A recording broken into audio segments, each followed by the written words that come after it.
بسم الله الرحمن الرحيم. أعزائي مشاهدي شبكة تلفزيون الحياة، أهلا ومرحبا بكم وحلقة جديدة من برنامج العيادة. بيسعدني أن أنا ألتقي بكم النهاردة عشان نتكلم عن مرض الروماتويد. خلال الحلقة إن شاء الله هنتكلم عن كل ما يخص مرض الروماتويد. ناس كتير ما تعرفش يعني إيه روماتويد. ناس كتير متخيلة أن الروماتويد ده شبح مخيف بيعمل تشوهات في الأصابع، لكن ما تعرفش تفاصيل المرض. إيه أسباب المرض؟ بيجي لمين؟ ازاي نكتشفه مبكرا؟ ازاي ناخد العلاج بدري؟ وازاي نمنع حدوث التشوهات اللي كل الناس عارفة شكل التشوهات بتاعت الأصابع بتاعت مرض الروماتويد. إن شاء الله خلال الحلقة هنجاوب عن كل أسئلتكم، وهننتظر استفساراتكم على الأرقام التليفونية اللي هتظهر على الشاشة. أول حاجة لازم نعرف يعني إيه مرض الروماتويد. مرض الروماتويد ده مرض مناعي. يعني إيه مرض مناعي؟ الإنسان الطبيعي عنده مناعة طبيعية ربنا خلقها له. المناعة الطبيعية دي علشان لما يجيله أي ميكروب من بره الجسم يكون أجسام مضادة تقاوم الميكروب الخارجي. لما بيحصل خلل مناعي الجسم بيبدأ يهاجم أعضائه الداخلية. يعني في حالة الروماتويد مثلا الجسم بيكون أجسام مضادة بتهاجم المفاصل، فتبدأ المفاصل يحصل فيها التهابات. الالتهابات دي تبدأ تظهر بقى على شكل الأعراض بتاعة مرض الروماتويد. فده معنى كلمة إن مرض الروماتويد مرض مناعي. طيب إمتى نشك إن حد عنده روماتويد؟ إحنا هدفنا إن المريض يتعرف بدري، يتلحق بدري، ياخد العلاج بدري. نعمل ده إزاي؟ لازم المريض يبقى عارف إمتى أشك إن أنا عندي روماتويد عشان أروح للدكتور المتخصص وأبدأ أخد العلاج من بدري. أشهر صورة لمرض الروماتويد هو إن المريض يصحى الصبح يلاقي صوابعه وإيديه ورمة ومتخشبة. يعني إيه؟ هنلاقي الصوابع دي ورمة. الست تقول لك أنا بلاقي صوابعي ورمة، ما بقدرش، زي في الصورة اللي قدامنا دي الصوابع تبقى ورمة، ما بقدرش أقلع الدبلة الصبح، ومتخشبة، ما أقدرش أفتح إيديا وأقفلها بسهولة. بالظبط كده، تقول لك انا مش قادره افتح ايديا الصبح، بقعد نص ساعه او ساعه او ساعتين على بال ما تفك، ما بقدرش افتح باب الاوضه، ما بقدرش افتح الحنفيه، بستنى ساعه او ساعتين عشان افك، او بحط ايدي تحت الميه السخنه علشان ايدي تفك وابدا اتحرك. دي اشهر صوره لمرض الروماتويد. لكن برضو في صور تانية، في مفاصل تانية بيحصل فيها التهابات. لما حد يحس بالأعراض دي لازم يتوجه للطبيب فورا عشان يكشف عليه بالشكل اللي احنا شايفينه في الصورة، يشوف المفاصل. الطبيب المتخصص لما بنروح له بدري بيبدأ يشوف خريطة المفاصل اللي اتأثرت. أي مفصل تعبان يقوم يحدد نتيجة الشكل ده إن ده مرض الروماتويد، أو إن في شك في مرض الروماتويد، فيبدأ يفكر في إجراءات التشخيص. لكن في مفاصل تانية بتتأثر زي الركبة. ممكن الروماتويد يبدأ بركبة ورمة زي ما قدامنا في الصورة، ممكن يجي في ركبتين مع بعض، ممكن يجي في مفصلين الكاحل، الرجلين، صوابع الرجلين، وممكن يجي في كل دول مع بعض. مرض الروماتويد لما بيبدأ تدريجيا، بالتدريج البطيء. يعني واحدة واحدة تبدأ تقول أنا صحيت الصبح صوابعي مش طبيعية قوي، أسبوع أسبوعين أنا صوابعي بتورم، أسبوعين 3 أنا إيديا بتتخشب. ده لازم يخلينا نتحرك فورا ونشك في مرض الروماتويد ونبدأ ندور على العلاج. طيب مرض الروماتويد بيجي لمين؟ مرض الروماتويد بيصيب نسبة تعتبر كبيرة نسبيا، 1% من المجتمع. يعني لما نتكلم عن بلد زي مصر 90 مليون مواطن، ما يقترب من 900 ألف مريض بالروماتويد. في منهم اللي عارف ان عنده روماتويد، وفي منهم ما يعرفش ان عنده روماتويد وعمال يلف ويدور، ورجلي بتوجعني وانا شاكك، ويروح لحد مش متخصص يبدأ يديله مسكنات. الحكاية دي احنا عايزين نرفع درجة الوعي عند الناس عشان الناس تبدأ تفكر أنا شاكك إن عندي روماتويد. المفاصل لما تورم، الايدين لما تتخشب، نبدأ نشك في المرض. يبقى إذن قلنا المرض بيجي في 1% من الناس. المرض بيجي في النساء أكتر من الرجال، يعني معظم مرضى الروماتويد نساء، لكن بيجي في الرجال برضه، لكن في النساء أكتر. طب بيجي في سن إيه؟ لو سألت أي حد قلت له الروماتيزم أو الروماتويد بيجي في سن، هيقول لك ده حاجة أمراض بتاعت كبار السن.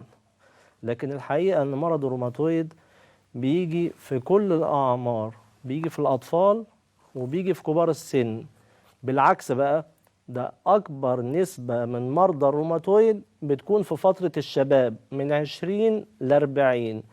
علشان كده الواحد بيهتم إن المريض اللي في سن الشباب ده من 20 ل 40 سنة لما يبدأ يظهر عليه الأعراض لازم يتلحق بسرعة، عشان مش بعد سنتين ثلاثة أبص ألاقي المريض ده صوابعه بقت مشوهة ومفاصله بقت مشوهة وبقى إنسان عاجز، بقى إنسان مش منتج في سن صغيرة، في سن شاب.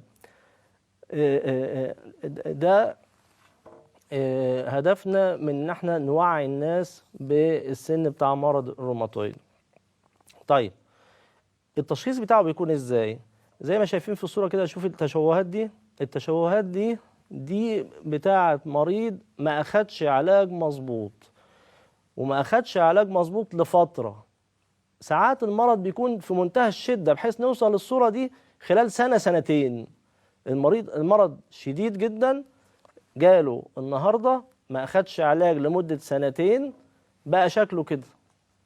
وفي مريض تاني الموضوع عنده بسيط فبيبدأ بالتدريج، ممكن يوصل التشوهات دي خلال 10 سنين 15 سنة. طيب هل نقدر نمنع التشوهات دي؟ نقدر نمنعها. التشوهات دي بتتمنع تماما لو قدرنا نوصل لأن المريض من بدري يروح للدكتور المتخصص، ياخد العلاج المظبوط، يواظب هو على العلاج المظبوط، يتابع مظبوط، ما بتحصلش التشوهات دي. يعني الواحد فعلا بيزعل لما الاقي حد جاي بمنظر الصوابع دي. طبعا بعد ما نوصل للمرحلة بتاعت التشوهات اللي احنا شايفينها دي خلاص مفيش دواء هيرجع اللي راح، لكن الهدف ان احنا نمنع ان احنا نوصل للمرحلة دي. لو حصل تشوه في صابع واحد نلحق الباقيين، لو مفيش تشوهات خالص نبدأ العلاج من بدري عشان ما يحصلش تشوهات. واللي بيبدأ العلاج بدري معظم مرضى الروماتويد عارفين كده. يعني انت بتشوف حد صوابعه مشوهه، وبتشوف حد تاني بيقول لك انا 20 سنة عندي روماتويد والحمد لله مفاصلي كويسة وماشي على علاج مظبوط. ده مرض بيبدأ في سن صغيرة. يعني لو مريض بدأ الروماتويد عنده 30 سنة والعمر الافتراضي للناس العادية 60 70، يعني هيعيش 30 40 سنة، يبقى لازم نحاول نحافظ على المفاصل على قد ما نقدر. طيب دلوقتي قلنا ايه؟ قلنا المرض بيجي لمين؟ اسباب المرض ده ايه؟ في ناس كتير بتسأل عن سبب المرض. سبب المرض ده عبارة عن خلل مناعي. الخلل المناعي ده ملوش سبب واضح زي اي امراض كتير. يعني السكر بيجي بدون سبب، الضغط بيجي بدون سبب، الروماتويد برضه بيجي بدون سبب. خلاص، لكن بيجي لمين؟ هل هو وراثي؟ يعني هل لو واحدة مريضة روماتويد ابنها أو بنتها لازم هيكون عنده روماتويد؟ ده كل الناس بتسأل السؤال ده. إن طبعا لما تبقى واحدة مريضة روماتويد عندها 40 سنة وبنتها جنبها مثلا عندها 10 سنين ولا حاجة، بتبقى قلقانة إن بنتها هيتنقل لها المرض، فده بيعمل لها قلق شديد جدا. البنت هتتجوز وكده، تعمل إيه يعني؟ لازم نبقى عارفين إن الوراثة مش شيء أساسي في الروماتويد. اللي بيتورث هو الاستعداد للمرض. يعني كل مريض الروماتويد خلاص هي عندها مرض روماتويد، بنتها هيبقى عندها استعداد للمرض. ممكن ما يجيلهاش ابدا، ممكن تقضي حياتها كلها ما يجيلهاش، لكن الاستعداد موجود. يعني احتمالات حدوث الروماتويد زياده شويه، خلاص، لكن بنبقى واخدين في اعتبارنا. يعني لما يكون حد العيله بتاعته جدته عندها روماتويد او جدتها عندها روماتويد واختها عندها روماتويد وعمتها عندها روماتويد، يبقى لازم نبقى حاطين في دماغنا ان في احتمال كبير ان يجي لها روماتويد. فلازم نبقى عارفين ده من بدري عشان لو ظهرت اي حاجه بدري نبدا ناخد العلاج بدري. لان جدتها اللي كانت عايشه من 50 60 سنه كانت الادويه غير دلوقتي. فجدتها طبعا هي بتبص لجدتها تقول لك اصل ده اخذت كورتيزون فترات طويله وصوابعها والكورتيزون بوظها ومش عارف ايه. دي حاجات قديمه. دلوقتي الطب اتقدم جدا والادويه كتير جدا. فالمريض دلوقتي غير مريض من 50 سنه. الوعي دلوقتي غير الوعي من 50 سنه. من 30 40 سنه ما كانش في تلفزيون نقدر نقول للناس الاعراض كذا كذا كذا كذا وتعمل كذا وتتوجه للدكتور، والادويه اختلفت تماما. يعني مثلا من 30 40 سنه كان الاول يقول لك حقن الذهب، كانت هي دي الصيحه وقتها. حقن الذهب دي اتلغت خلاص، ما عادش حد بيستعملها، ظهرت بعدها ادويه كتير. فلازم نبقى عارفين ان التشخيص البدري اهم شيء، التوجه للطبيب المتخصص اهم شيء، نواظب على العلاج. ليه؟ مرضى كتير جدا ياخدوا الدواء شهر شهرين 3 4، انا زهقت يا دكتور انا هاخد الدواء طول عمري، تقوم موقف العلاج. بعد سنتين 3 تيجي تقول انا صوابعي حصل فيها تشوهات، طب هنعمل ايه بقى دلوقتي؟ ما خلاص انت ما واظبتيش على العلاج. العلاج بيوقف المرض تماما. خلاص؟ طيب دلوقتي وصلنا لان المريض بقى عنده الوعي وعرف ان هو احتمال يكون عنده روماتويد، راح للدكتور عشان يكشف ويشوف هو عنده روماتويد ولا لا. في نقطة مهمة بقى، في ناس ما تروحش للدكتور، في ناس بتاخد بعضها وتروح للمعمل تقول له انا لو سمحت حلل لي روماتويد، انا شاكك ان عندي روماتويد حلل لي روماتويد. يوم المعمل محلل روماتويد، ايوه ما عندكش روماتويد، خلص الموضوع. او ايوه عندك روماتويد، خلص الموضوع. الكلام ده خاطئ تماما، والكلام ده بيضيع ناس كتير. ليه؟ تحليل الروماتويد مش زي تحليل السكر. يعني ايه مش زي تحليل السكر؟ يعني تحليل السكر انا ممكن اروح دلوقتي اقول له لو سمحت حلل لي السكر وانا صايم، هيقول لي ده السكر عندك 200، انت عندك السكر، خلاص خلصت. او هيحلل السكر صايم يقول لي السكر عندك 70، ما عندكش سكر، خلصت. انما الروماتويد مختلف. الروماتويد موجود ايجابي عند بعض الناس وهم ما عندهمش المرض. واضحه دي؟ يعني ممكن اجيب 10 من الشارع، اقول لهم اجيب 10 من الشارع اقول لهم لو سمحتوا تعالوا كده هحلل لكم روماتويد كده من عندي هديه. 10 ماشيين بيلعبوا لعيبه كوره، اخد ال10 احلل لهم، هلاقي 1 أو 2 منهم عنده الروماتويد ايجابي في التحليل. هل ده عنده روماتويد؟ لا ما عندوش روماتويد. طب هل هيجي له روماتويد؟ لا مش هيجي له روماتويد ولا حاجه. هو التحليل كده في نسبه تتراوح بين 10 و20% من الناس عندها الروماتويد في التحليل ايجابي رغم ان هم ما عندهمش المرض. خلاص؟ ايه مشكله ده بقى؟ مشكله ده ان لو هو بالصدفه عنده وجع في ركبته، عنده وجع في رجله، عنده وجع في ظهره، وبالصدفه حد قال له طب ما تحلل تحليل الروماتويد، هيلاقي عنده التحليل ايجابي. يوم يدخل في دماغه ان هو عنده روماتويد ويفضل طول العمر يقول انا عندي روماتويد وياخد ادويته، وكل ما يروح للدكتور يقول له يا دكتور انا عندي روماتويد اديني علاج روماتويد. الكلام ده مش مظبوط. تشخيص الروماتويد ما بيكونش بالتحليل. ده الجزء الاول من موضوع التحليل، يعني ان في ناس عندها التحليل ايجابي وهم ما عندهمش المرض. في بقى العكس، في ناس عندهم مرض الروماتويد والتحليل سلبي. يعني انا بقول له انا كشفت عليك ولقيت عندك الروماتويد بالكشف، خلاص ده كلام مؤكد. يروح يحلل ما يلاقيش روماتويد، يقول لا ده الدكتور بقى مش اخد باله، انا عملت التحليل وما عنديش روماتويد، مش اخد علاج، ما هو الدكتور مش عارف. لكن ده غير صحيح، لان تشخيص مرض الروماتويد مش بالتحليل. تشخيص مرض الروماتويد بيتم بالكشف على المريض. الطبيب بيشوف الالتهاب في المفاصل موجود فين بالظبط، ايه هي المفاصل الملتهبه، ملتهبه بقالها قد ايه، بيسمع القصه من المريض بدات ازاي، بدات في اي مفصل، اتنقلت لمفصل ايه بعد كده. القصه اللي بنسمعها من المريض واحده واحده كده بالتفصيل. دايما زياره المريض الروماتويد للطبيب بتاخد وقت شويه، يعني بنقعد نسمع بالهداوه كده بدات في مفاصل ايه، والتخشيبه بتقعد قد ايه الصبح، وبعد كده حصل لك ايه في مفصل ايه، وهكذا. نقعد نسمع القصه عشان القصه دي والكشف على المفاصل الملتهبه هو ده اللي بيقول عنده روماتويد او ما عندوش، وهو ده اللي بيقول الروماتويد عنده شديد ولا روماتويد بسيط، وهو ده اللي بيحدد العلاج كتير ولا قليل. هيحتاج حباية واحدة ياخدها في اليوم ويمشي عليها، ولا هيحتاج 3 4 أدوية عشان المرض عنيف؟ في جميع الأحوال المطلوب إن المريض لازم يلتزم بالروشتة اللي يكتبها له دكتور الروماتيزم المتخصص وما يزهقش. التشخيص زي ما قلنا بيعتمد على الكشف وعلى القصة اللي بيقولها. هنطلع فاصل ونرجع لكم بعد الفاصل إن شاء الله.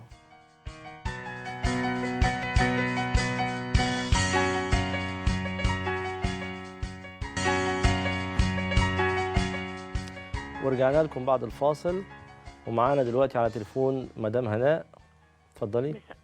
صباح الخير يا دكتور، ربنا يبارك لك. صباح النور، اهلا بيك يا مدام.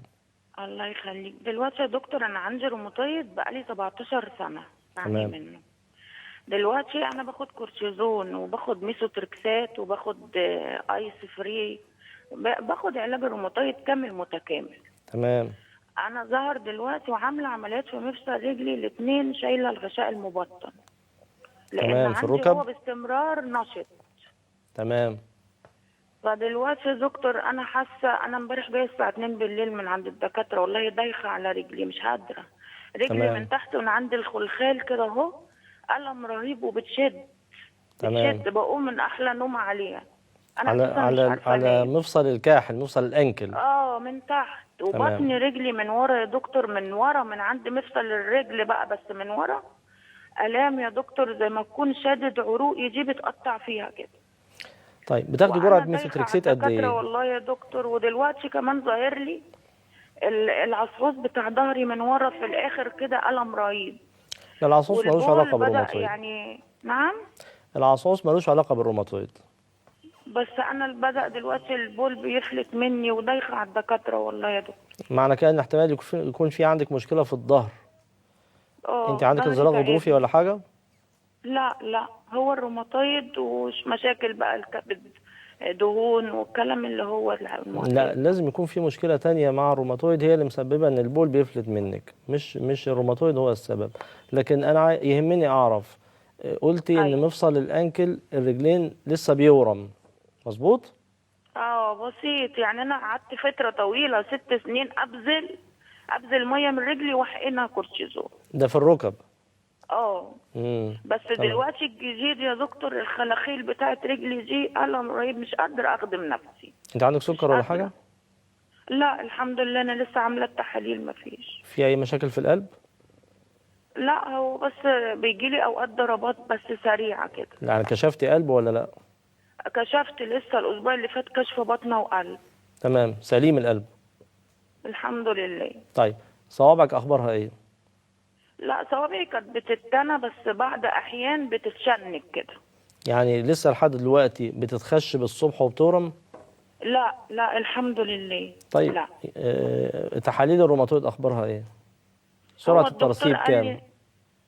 لا انا مش عارف اقراها صراحه، بس هو الدكتور قال لي هي النسبه عاليه بسيطه امبارح. انا جاي من عند الدكتور. هو مهم نعرف سرعه الترسيب كام، نعرف الدم فيه انيميا ولا لا.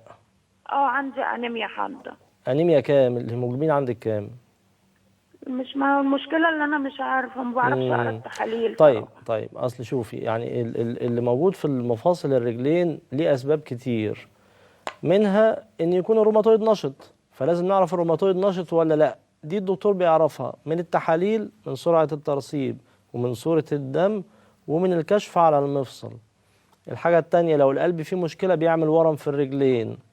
الحاجه الثالثه لو في حاجه في الظهر، لان قلت موضوع العصعص ده، موضوع البول اللي بيفلت ممكن يكون ليه علاقه بالعصعص، يكون فيه مشكله في الظهر ملهاش علاقه بالروماتويد وتعمل لك الم اعصاب في رجليكي.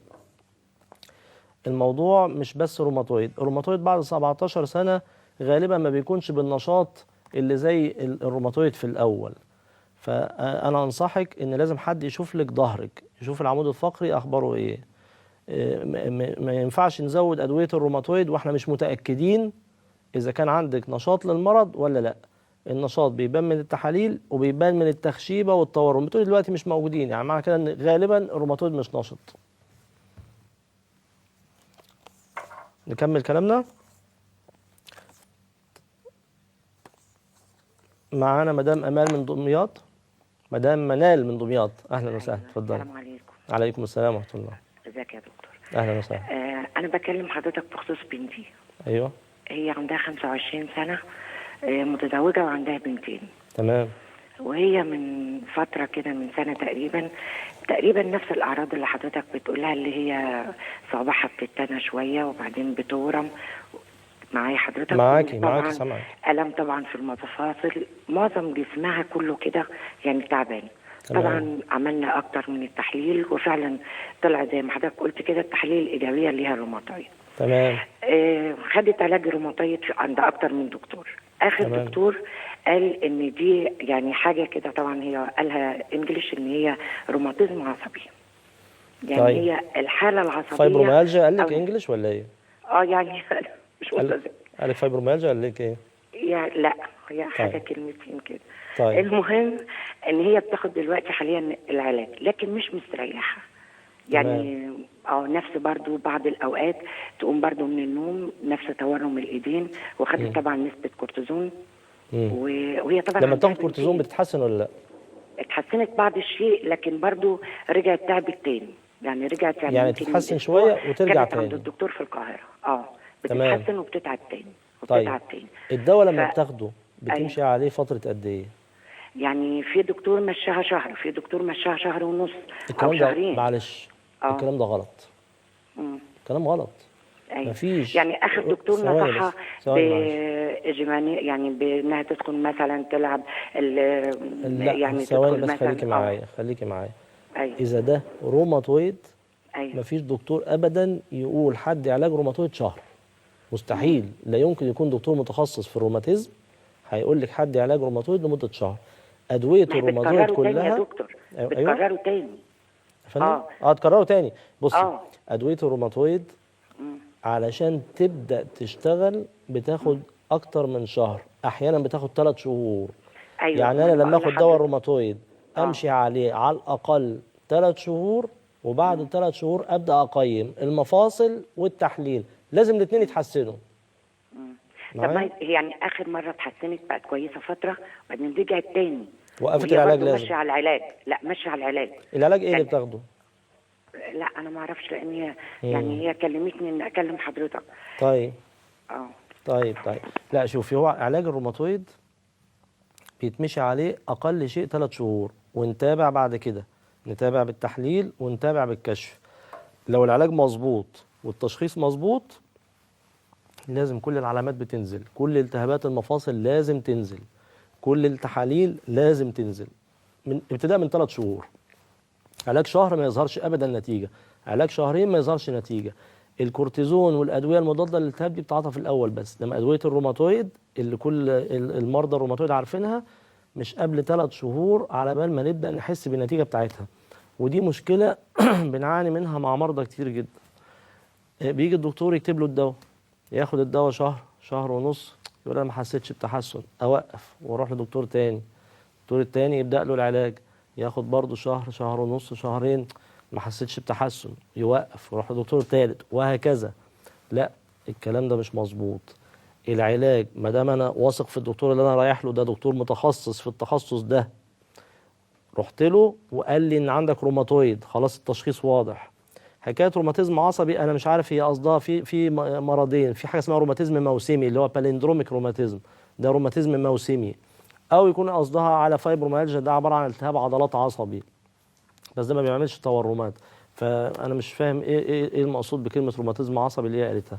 لكن في جميع الاحوال لازم الدواء يتمشي عليه على الاقل 3 شهور، وبعد 3 شهور بنقيم الحاله بالتحاليل وبالكشف. لقينا الامور ماشيه في تحسن، يبدا التحسن واحده واحده بتوصل الامور للشكل الطبيعي وتبقى كل حاجه طبيعيه. اهم شيء التشخيص يكون مؤكد ايه هو، والعلاج يكون مظبوط. تمام؟ معانا مدام ليلى على التليفون، اتفضلي. طيب مدام ليلى راحت. طيب هنكمل بقى. احنا وصلنا لان احنا رحنا لدكتور الروماتيزم عشان يبدا مرحله تشخيص الحاله. بيكشف، بيشوف خريطه المفاصل، بيسمع القصه الكامله من المريض، ويبدا بناء على هذا الكلام يقول عندك روماتويد او ما عندكش. التحاليل والاشعه دورها ايه؟ التحاليل بتبين لنا حاجتين. اولا اذا كان الروماتويد مشكوك فيه من الكلام، فتحليل الروماتويد هيحسم جنب الحاجات التانية مش لوحده زي ما قلنا. الحاجة التانية الأنيميا اللي أنا سألت عليها في التليفون لأن من علامات الروماتويد أنيميا بشكل معين، يعني كرات الدم الحمراء بتبقى فيها أنيميا بحجم معين، مش زي الأنيميا بتاعت نقص الحديد. الدكتور لما يشوفها يقدر يعرف دي أنيميا نقص حديد ولا أنيميا بتاعت أمراض مزمنة زي الروماتويد. فالتحليل بنروح أخدينه عشان نشوفه ونتابع بيه الحالة بعد كده، ونتابع التحسن بتاع الأنيميا دي من غير ما نديلها حديد بدواء الروماتويد، لأن الأنيميا دي بسبب الروماتويد. الحاجة الثالثة بنعمل أشعاعات. الأشعاعات دورها إيه؟ بنشوف المفاصل دلوقتي وهو المريض لسه جاي لي صوابع إيديه وركبه لسه المريض جديد متشخص بقاله مثلا المرض عنده بقاله 3 شهور ولا 6 شهور، نشوف حالة المفاصل شكلها إيه؟ هل حصل تآكل في المفاصل بدري كده ولا لسه؟ يعني مش بس إنها بتساعد في التشخيص، لكن بتبين لنا شدة المرض. وكمان الأشعة دي المريض لسه عنده، لسه بتقول لي أنا هي عندها 25 سنة شابة صغيرة، ما ينفعش أسيب مفاصلها تورم وأنا خدت علاج شهر وما جابش نتيجة. لا، بنعمل الأشعة وبنعمل التحاليل ونشوف الأخبار إيه، ونرجع 25 سنة ربنا يديها الصحة وطول العمر كده، أما يبقى عندها 60 سنة هتقول أنا بقالي 35 سنة عندي روماتويد. لازم أحافظ لها على مفاصلها عشان لما يبقى عندها 60 سنة ما نشوفش الصورة اللي احنا شفناها بتاعة التشوهات. بعد ما الدكتور بيوصل للتشخيص بالادوات اللي انا شرحتها لكم دي، بنبدا بعد كده مرحله العلاج. معانا استاذ احمد، اتفضل. يا دكتور. ايوه. السلام عليكم. اهلا يا استاذ احمد. وعليكم السلام. يا دكتور انا عندي خشونه في المفاصل، هل طبيب الروماتيزم يعالج؟ معلش، خشونه في المفاصل وايه؟ الصوت مش واضح. خشونه في المفاصل ركبتين. انا ما سمعتش بعد خشونه في المفاصل ايه. خشونه في الركب. في الركب، تمام. ايوه. وبتورم. وبتورم، تمام. هل طبيب الروماتيزم يعالج هذا الاعراض؟ انت سنك قد ايه؟ 60 سنه. 60 سنه. والخشونه دي بقى لها قد ايه؟ الخشونه حوالي من 6 شهور كده جات. طيب. خشونه شديده. طيب، الخشونه هي قصه مختلفه عن الروماتويد شويه، بس انا هقول لك على حسب المرحله بتاعت الخشونه. خلاص، انا هشرح موضوع الخشونه كده في عجاله. يعني خشونه الركب دي ما هيش مرض. خشونه الركب دي عباره عن ان مع السن بتبدا الركب يظهر فيها عوامل السن العاديه زي الشعر كده ما بيبيض. مع السن بتبدا الركب تعجز، يوم يظهر فيها الخشونه بالتدريج. خلاص. الخشونه دي لو هي في مراحلها الاولانيه بنلحقها بادويه معينه بتساعد الغضاريف شويه. لو عدت المرحله دي بنبدا نديلها حقن موضعيه اسمها حقن الزيت او الحقن الجيلاتينيه. دي عباره عن ماده زلاليه بتتحقن جوه الركبه دي في الحالات المتوسطه. هدفنا ان برضو ما نوصلش للحاله الشديده. احنا ما نعرفش طبعا هو حالته دلوقتي 60 سنه، ممكن يكون لسه الموضوع في بدايته. لو هو انسان رياضي ومتحرك ووزنه كويس غالبا بتكون في اولها. لو هو زي معظم الناس طول الوقت قاعد او طول الوقت واقف ووزنه يكون زياده، بتبقى الخشونه في مرحله متاخره. المرحله المتاخره بتبقى متعبه بقى، بنحتاج العلاج الطبيعي، المسكنات شويه، بعض الادويه البسيطه. لكن بدري بناخد العلاج بدري كل شيء بيمشي احسن بكتير.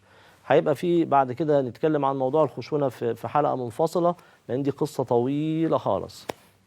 هنطلع فاصل ونشوفكم بعد الفاصل ان شاء الله.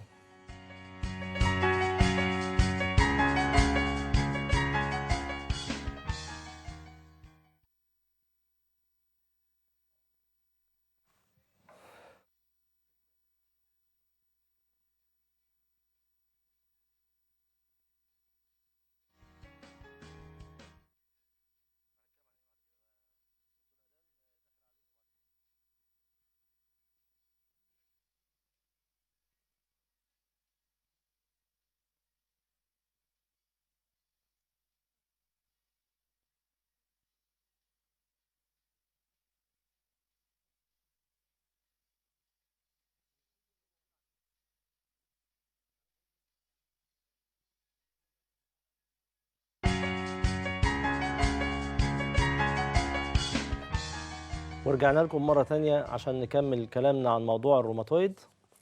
بعد ما وصلنا لمرحلة التشخيص وخلصناها والدكتور شخص الحالة بأنها روماتويد، بنبدأ في مرحلة العلاج. أدوية الروماتويد عبارة عن نوعين من الأدوية. مجموعة من الأدوية بتوقف نشاط المرض، ومجموعة تانية بتقلل الالتهاب. معظم المرضى متخيلة إنها بتاخد مسكنات، ما دام المرض ما راحش يبقى أنا باخد مسكنات. الكلام ده مش مظبوط. مريض السكر بياخد دواء السكر وبيمشي عليه، ده مش مسكن، ده علاجه. علاج السكر دواء السكر، الانسولين او الحبوب. مريض الضغط بياخد دواء الضغط وبيمشي عليه، ده مش مسكن، هو علاج الضغط كده. علاج الروماتويد عبارة عن أدوية بتتاخد بشكل منتظم، لأن مرض الروماتويد مرض مزمن. بعض المرضى بيشفى من الروماتويد، لكن دي حاجة نادرة جدا. اللي بيجي له روماتويد لازم يبقى عامل في حسابه إن ده مرض مزمن، يمشي على الأدوية بتاعته بانتظام. الهدف من الأدوية إيه؟ طب ما ده مرض مزمن، الهدف من الأدوية إيه؟ إن أنا لو خدت الأدوية بدري، مشيت عليها مظبوط، تابعت مظبوط، هفضل طول عمري الحمد لله صوابعي كويسة ومفاصلي كويسة، وما اوصلش للصورة اللي احنا شفناها في أول الحلقة. يبقى ده الهدف من الأدوية. قلنا في نوعين، نوع بيوقف المرض، ده أدوية أساسية زي اللي اتصلت بينا قالت احنا بناخد الميثوتريكسيت، ده اسم المادة الفعالة بتاعت الدواء. ده دواء من مجموعة أدوية بتوقف المرض. خلاص يبقى المرض مفيش نشاط، بعيش حياة طبيعية، باخد الدواء وبعيش حياة طبيعية بالدواء ده. الأدوية التانية هي الأدوية المضادة للالتهاب، اللي الناس بتقول عليها مسكنات وكورتيزون. إيه لازمتها؟ لو لاحظتم في كلامي مع الناس، دواء الروماتويد لما باخده بيبدأ يشتغل بعد شهر أو 2 أو 3 ساعات. تمام؟ طيب هل أنا خلال ال3 شهور على بال ما أبدأ أوقف نشاط المرض ده أسيب المرض شغال عمال يدمر في المفاصل بتاعته؟ لازم أقلل الالتهاب. تقليل الالتهاب ده بيكون بأدوية مضادة للالتهاب، وممكن يكون منها كورتيزون. الكورتيزون الناس عندها انطباع عنه إنه مثلا سم، حاجة كده مبيد حشري مثلا. الكورتيزون دواء بنحتاجه في بعض الحالات، مش كل الحالات. ماهوش علاج أساسي للروماتويد، لكن بنحتاجه عشان نوقف الالتهاب لحد الأدوية التانية اللي هي العلاجات الأساسية ما تشتغل. وبنحتاجه بجرعات بسيطة وجرعات معينة، وأحيانا بنبقى محتاجين ندي للمريض كورتيزون. ساعات بندي كورتيزون عشان ننقذ حياة مريض. فالكورتيزون لازم الناس تشيل من دماغها فكرة أصله بيزود الوزن، أصله بيزود مش في حاجات دلع. لا، ده دواء. احنا محتاجين دواء دلوقتي، عندنا التهاب شديد في المفاصل ولازم ناخد قرار حاسم بأدوية سريعة تلحق المفاصل، يبقى لازم ناخد الدواء مظبوط. المجموعة التانية بقى من الأدوية اللي بتوقف نشاط المرض دي كذا نوع، بتختلف على حسب شدة المرض. يعني لو المرض شديد أحيانا بنحتاج ندي 3 أدوية من اللي بتوقف المرض دول مع بعض، ونبقى مضطرين لكده إن المريض يمشي على 3 أدوية مع بعض عشان يوقف نشاط المرض. ففي بداية المرض بندي أقوى أدوية عندنا، كأنك بتضربي المرض كده. أقوى أدوية، لازم المرض يقف الأول، وبعد ما يقف نبدأ بقى نقلل الأدوية دي بالتدريج بحيث نمشي على أدوية بسيطة. لو قعدنا بقى نقول لا أصل أنا برفض الكورتيزون، وأصل أنا برفض المسكنات، وأصل الدواء ده بيتخني، والدواء ده لما باخده بحس إن أنا عايز أرجع، والدواء ده لما باخده أصل بيعمل، بتلاقي في الآخر المريض ما خدش الدواء بانتظام. واحدة واحدة، ده اللي بيزعل الواحد، تلاقي واحدة ما خدتش الدواء ده، أصل الدواء ده ما خدتوش، وبعدين أجي بعد 5 6 سنين صوابع عاملة كده وأقول أصل الدكاترة ما عالجونيش. لا، الدكاترة ادولك الدواء أو ادولك الدواء مظبوط، لكن أنت ما مشيتيش على الدواء مظبوط. لازم الناس تلتزم بالدواء. في بقى بعد كده مرحلة الأدوية البيولوجية. الأدوية البيولوجية دي نكملها بعد ما ناخد اتصال مدام مها. ألو، صباح الخير يا دكتور. صباح النور. لو سمحت، انا من وانا عندي 15 سنة حسيت كده بالتهاب في مفصل في ايدي. تمام. ومفصل الايد الصغيرة، الايد تمام. اليمين. تمام. بس رحت بعد كده عند دكتور وراح يعمل لي تحليل روماتويد وطلع نيجاتيف. تمام. بس راح اعطاني نيموسيليد وجل وكده يعني. تمام. استمريت حوالي مثلا، يعني كنت من امتحاناتي ما كنتش بقدر اكتب دون ما اخد البرشام ده يعني. تمام. بس وبعدين خلاص انت راح. سنك كام دلوقتي؟ 26. الكلام ده من 11 سنة. اه. طيب خلال 11 سنة حصل ايه؟ بس كنت اصحى الصبح الاقي ايديا ورمه، وحتى دلوقتي ايديا اليمين صوابعها بقالك غير 11 صوابع سنة على الشمال كده؟ ورمه جدا. بقالك 11 سنة على كده؟ اه. طيب بس مش باخد اي علاج لان خلاص شوفي، انا ما فيش تحليل طلع نيجاتيف. لا شفتي، انا لو سمعتيني في بداية الحلقة انا انا سمعت. وصفت حالتك بالظبط، لان الدكتور اللي رحتي له اعتمد على التحليل. انت الوصف اللي بتقوليه من قبل ما تقولي ما دام ناحيه واحده يبقى غالبا بيطلع سلبي. الروماتويد في معظم الحالات بيبقى الايدين الاتنين مع بعض، او ركبتين الاتنين مع بعض، او الانكل الاتنين مع بعض. اللي بيطلع سلبي ده غالبا بيكون في ناحيه واحده. ده مش معناه ان احنا ما عندناش روماتويد ولا عندنا حاجه اسمها روماتيزم سلبي. فده بيتعالج برضه، بيتاخد له العلاج، وكان المفروض انك تمشي على ادويه. هو الدواء اللي كتبه لك مسكن، مجرد مسكن يتاخد لفتره وخلاص، على اساس ان انت خلاص ما عندكيش روماتيزم. انت معايا؟ طيب الحاله بتاعتها حاله روماتيزم سلبي. ده مش معناه ان هي ما عندهاش روماتويد، لا، معناه ان عندها روماتويد سلبي او روماتيزم سلبي. لو كنا سمعنا بقيه قصتها، هل عندها صدفيه، هل عندها امراض في القولون، هل عندها حاجات تانية تدل على الروماتيزم السلبي. الروماتيزم السلبي يشبه الروماتويد، الادويه بتاعته شبهه تماما، وده مرض يحتاج برضه ياخد ادويه زي ادويه الروماتويد ويتمشي عليه. اللي حصل في حالتها انها اعتمدت على مسكنات، وغالبا طول ال 11 سنه كل ما يجي التهاب تاخد مسكن شويه، الوجع يروح يومين ثلاثه ويرجع تاني. المسكنات هتأثر عليها. الادويه المضاده للالتهاب او اللي بنقول، او الناس العامه بيقولوا عليها مسكنات، دي ادويه بنحتاجها لفترات محدوده، اسبوع، اسبوعين، بالكثير قوي شهر. لكن ما يبقاش على طول على طول على طول وكل شويه عمال اخد مسكنات، الكلام ده مش مظبوط. نكمل رحله العلاج. طيب ناخد مدام فاطمه الاول. ايوه. ايوه. السلام عليكم يا دكتور. عليكم السلام ورحمه الله. لو سمحت عايزه اسال حضرتك، انا بنتي عندها 25 سنه. طيب. عندها روماتويد من حوالي 4 سنين او 5 سنين. تمام. المهم فهي متجوزه ومخلفه معاها ولدين. تمام. فحاليا بترضع، فطبعا من قبل ما تتجوز ب6 شهور وهي الدكتور وقف لها، هي كانت ماشيه بقى ايه على الارس فري. تمام. فبتاخده على طول. قبل ما تتجوز ب6 شهور الدكتور قال لها طبعا الادويه دي ربما يحصل حمل، ما تاخدهاش خالص. مظبوط. فلغايه وقتنا هذا يعني ابنها بقى عنده 5 شهور دلوقتي وما بتاخدش حاجه للروماتويد. لا استني بقى، استني، خليكي أيوة. معايا دلوقتي. هي كانت هتتجوز. أيوة. فطبيعي الست لما تكون هتتجوز يبقى احتمال تحمل. ايوه. في الحالة دي بنوقف الأدوية اللي ممكن تتعارض مع الحمل، لكن بتاخد الأدوية اللي ما تتعارضش مع الحمل. ولا هو وقف لها الأدوية، قال لها وقف الأدوية كلها؟ وقف لها خالص اللي هو الارس فري بقى، هي كانت ماشيه على الارس فري. ايوه. شوفي، موضوع الحمل ده موضوع مهم جدا في الروماتويد. كل الستات اللي بيجي لهم روماتويد بيجي لهم في سن 20 و25 و30 وبتتجوز وبتخلف وبتحمل عادي. ففي ادويه فعلا زي الدواء وحتى الميثوتريكسيت اللي انا قلت اسمه، الادويه دي تتعارض تماما مع الحمل.